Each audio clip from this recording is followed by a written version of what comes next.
Si Kaspi devant, nous te rencontré Mamoun Régi, yon moso toal nan men, tan kout 6 ans milio, souri sou lèv li qui vle di en pile bagay malgré tout. Heureusement jou sa, li te choisi mette yon nan mayol te piremen, d'après ça te di nou, et li te fier en plus, li pas trop intéressé pour te parler nan miko nou, mais te content konnen que nous t'a filmé, yon timone spécial, yon optimiste personnifié.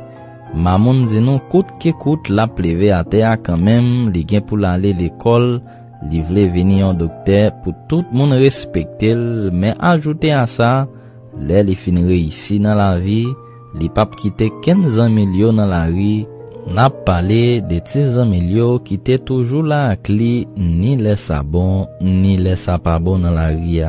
À 14 ans seulement, Mamoun Régi t'a fait des jobs, li t'a scié machine dans la rue au Cap, et puis li t'a vendu surette.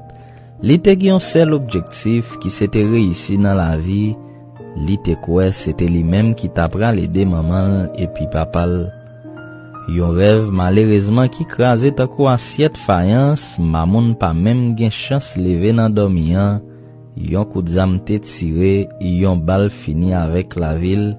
Fini avec rêve liyo.